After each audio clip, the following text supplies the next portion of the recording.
si ahorita no estuviera borrascoso allá en la cima del Popocatépetl, lo podría ver claramente desde aquí.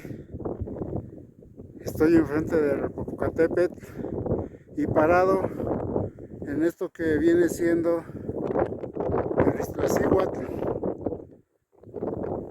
Todo esto en donde que se ve aquí es el parte del Iztaccíhuatl. Y voy a caminar para ir viendo los hermosos paisajes que hay aquí en este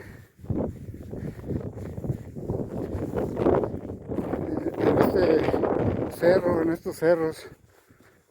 Todo esto es puro monte. Estoy parado encima de un monte y voy hacia el Iztaccíhuatl. Ya fui para allá, anduve allá subiéndome a las montañas, aquellas que se ven allá, y hasta donde pude. No bajé no subí del todo, pero pues por lo menos hasta donde pude, y desde allá se miraba en la mañana el Popocatépetl bien clarito, salió muy clarito en el video. Y pues ahorita vine para acá de este lado, a donde está, desde lejos miraba esa antena que está enfrente, y vine ahorita para acá de este lado porque aquí camino para caminar, hay camino para caminar por esta parte del Iztaccíhuatl. Todo se ve, ese es el camino por donde voy a regresar. Es un camino bastante largo, pero ya me vine en él y ahorita ya voy de regreso. Ahí se ve el camino por donde vengo caminando. Ya anduve arriba de ese montencito, y ahí en lo que vi ahorita de el espacio que está entre el Popocatépetl y el Iztaccíhuatl, ahí donde se alcanza a ver una casita, por allí fue el paso de Cortés. Y voy a seguir caminando, y pues hay que ver que Cortés pasó por ese camino de Cholula a la Tenochtitlan, y claro que esos caminos pues ya existían desde mucho antes, porque bien que se comunicaban los cholultecas con los aztecas, y tenían comunicación por todas partes. De hecho, por donde entró Cortés, allá por Veracruz, por la parte de Zempoal, Cortés vino viendo los caminos que había, porque había caminos, y en ellos se vino basando para entrar a la Tenochtitlan, o llegar principalmente a Tlaxcala. Y claro que también con la información de nativos, estos nativos pues también le informaban qué era lo que había, cómo se comportaban los pueblos. Y claro que Cortés, al oír todo esto y al saber todo esto, pues aprovechó para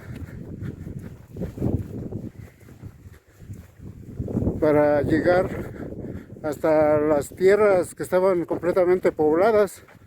Por todo el camino había pueblos, y incluso por todo el pueblo, por todos los pueblos, fue infundiendo temor, el terror, y los pobladores ya sabían de esto, y cuando antes de que llegara a dichos pueblos, pues los nativos salían huyendo, se iban, y a veces dejaban casi desolados a los pueblos sin gente.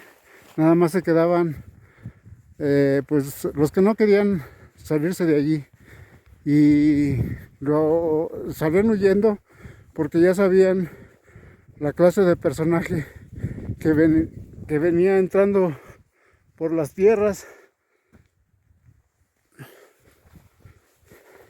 y preferían mejor huir.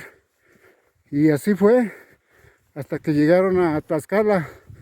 Según esto, los mismos tlaxcaltecas, encabezados por su jefe,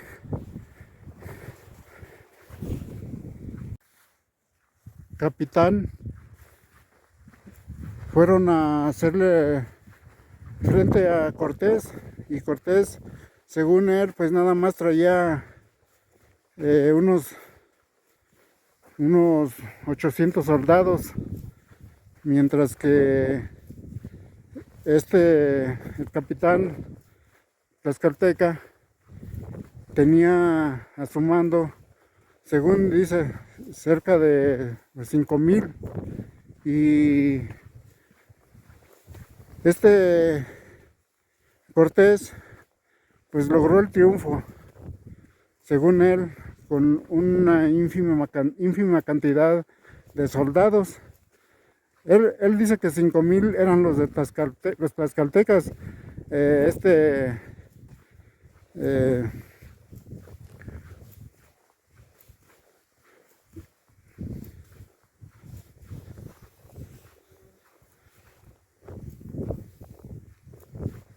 Sí, él dice que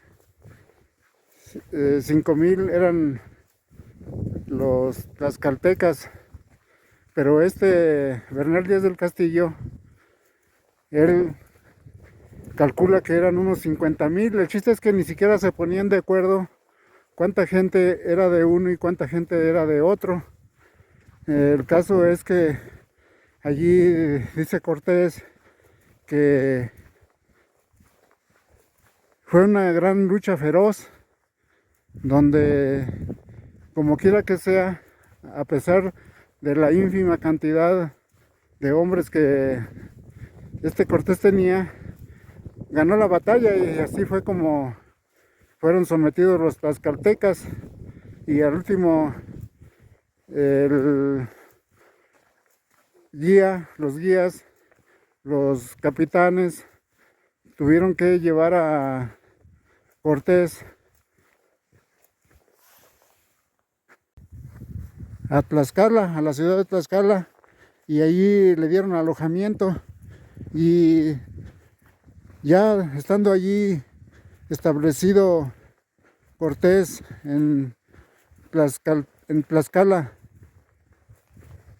pues entonces tuvo que mirar más allá, y ya se estuvo informando de cómo podía llegar a la Tenochtitlan. Y claro que los tlaxcaltecas le decían que no fuera allí porque seguramente lo iban a exterminar. Pero ya Cortés pues no tenía nada ni siquiera que perder, porque ya había desobedecido al gobernador Cuéllar de allá de Cuba. Ya, a pesar de que Cuéllar le dio todo para que la expedición se hiciera aquí en México,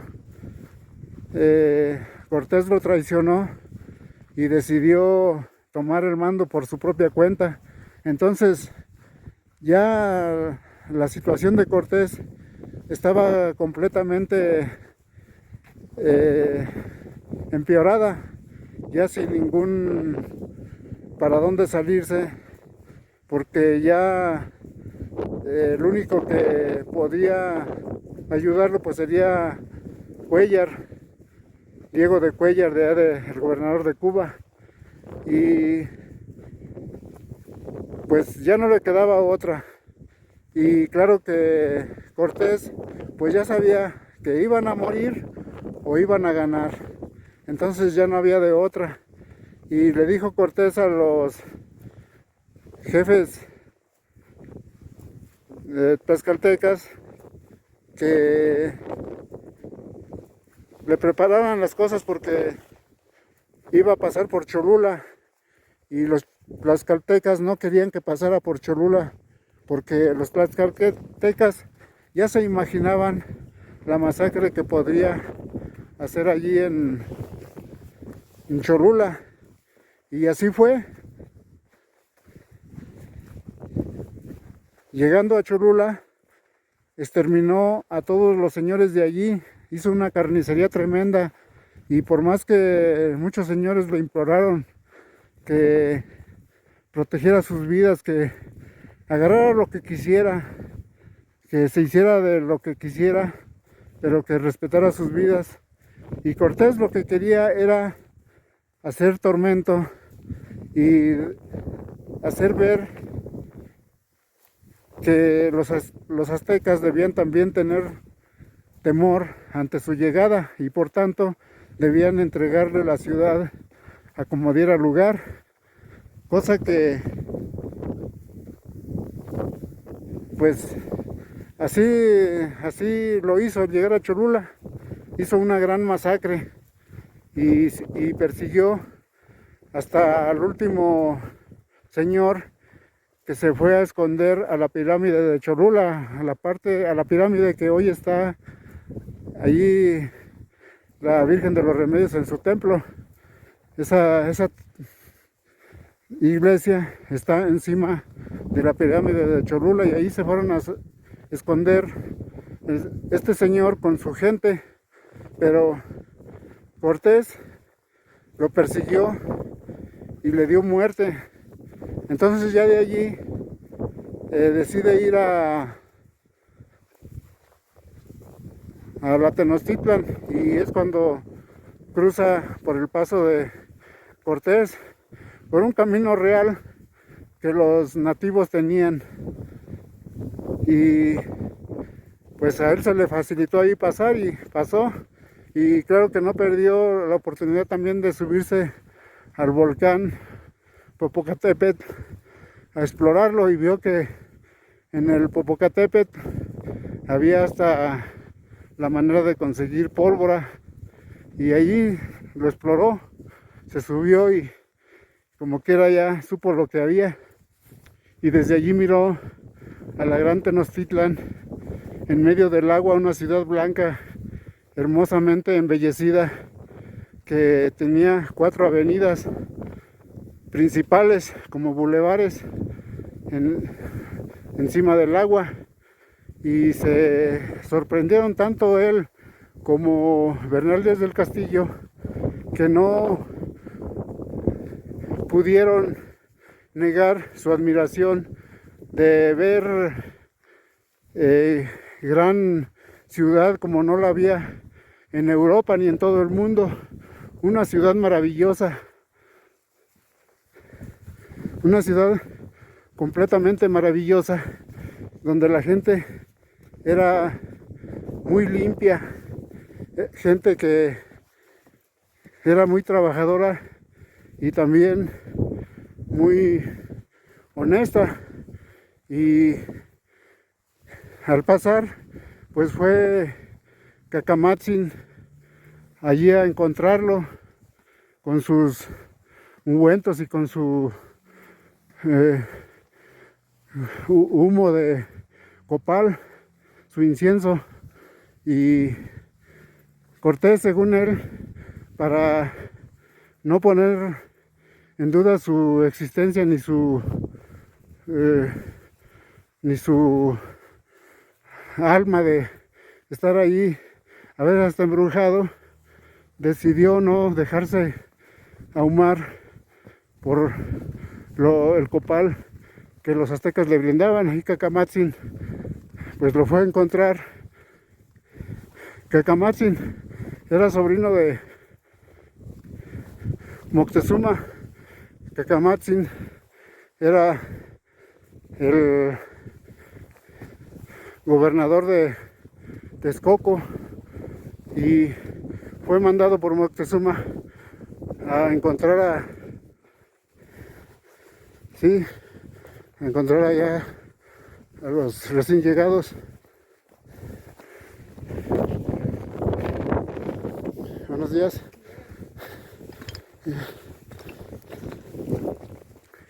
y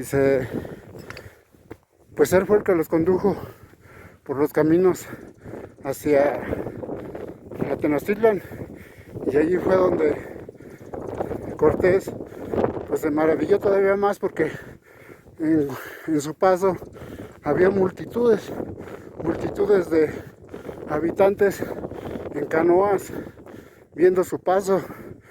Como decía él, había muchos mirones, y pues es que allí era una gran población que se concentraba en todo lo que era el lago. Se estima Charles Gibson que había unos 3,5 millones de habitantes alrededor del lago, cosa que pues era muchísima habitante allí. El caso es que llegó Cortés, y al ver tanta gente pues más se le prendió la avaricia, y más porque la gente era pacífica. Claro que una gente feroz, como él dice que eran, pues no lo hubieran inmediatamente permitido poner un pie en la ciudad, pero sin embargo eran gente muy pacífica, gente que por una razón no quiso hacer la guerra al último, a pesar de que les estaba exterminando muchos señores.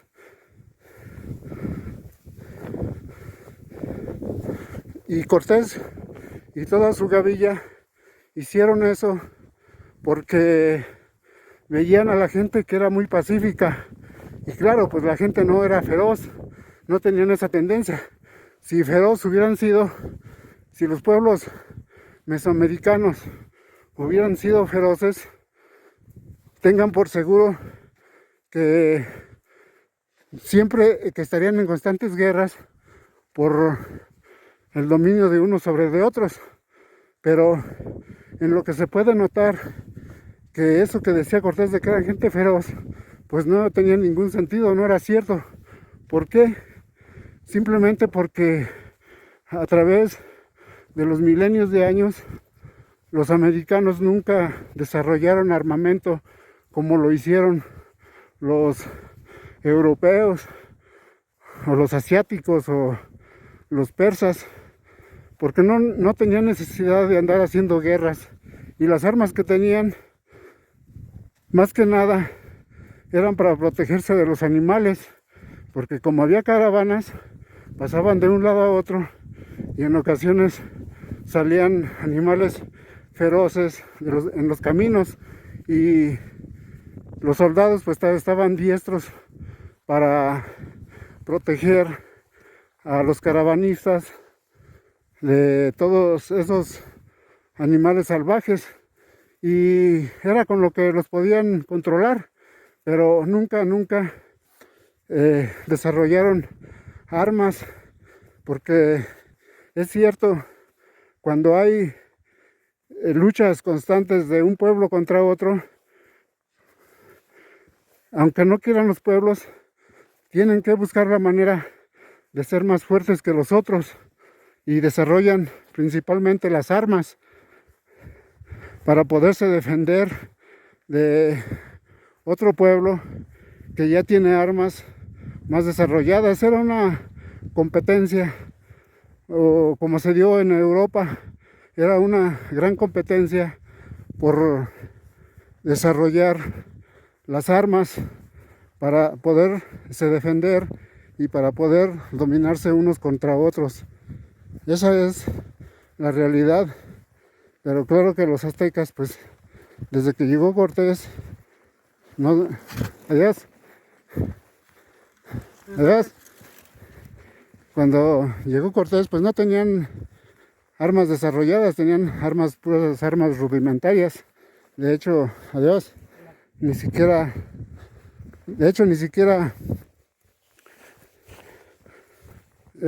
había guerras, como dice Cortés o como dijeron los españoles. Podría haber habido algunas diferencias, porque, por ejemplo, los tlaxcaltecas, ellos estaban compitiendo en seguridad con los aztecas. Ellos también tenían bajo su mando, bajo su jurisdicción, pueblos que también resguardaban, y pues también se dedicaban a lo mismo que los aztecas, nada más que buenas tardes, posiblemente buenas tardes, su trabajo, su empleo de guardianes de seguridad, pues lo comenzaron más tarde, por eso es que tenían menos, buenos días, Buen día. menos jurisdicción que los aztecas. Y pues para los toltecas, mejor dicho, perdón, para los tlaxcaltecas, los aztecas sabían que eran mucho más superiores en el cuidado de pueblos y hasta en la forma de cuidar a los pueblos con sus herramientas. Y todo eso Cortés se dio cuenta porque él venía muy interesado en saber a fondo la vida y las costumbres de los nativos, y con eso los iba a estudiar para dominarlos. Este es el camino aquí. Voy aquí en camino a donde está la entrada de la escalinata, donde está el campamento. Nada más que pues me gusta platicar con esto porque si yo hago un video nada más presentando el paisaje y así caminando, pues no tiene ningún sentido, y algo siquiera de lo poquito que sé les cuento, por si no lo saben. Yo sé que hay mucha gente que sabe mucho más de lo que yo sé, pero bueno, yo me dirijo principalmente a las personas que tienen dudas sobre la historia de nuestro México. Y pues aquí estamos haciendo aquí estoy haciendo esta hora de caminata para llegar a nuestro punto y presentar el hermoso paisaje que hay. Este es puro pasto, son como ramitos, como macetitas que hay de esta naturaleza, y todo este valle, todas estas tierras está llena de esto, junto con otras cosas hermosas de flores que se ven por aquí, que en nuestras tierras no hay. Es algo muy peculiar de aquí, de este territorio.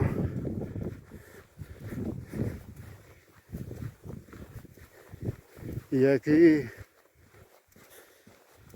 concluye esta entrada. Por ejemplo, les decía de estas florecitas que son hermosas.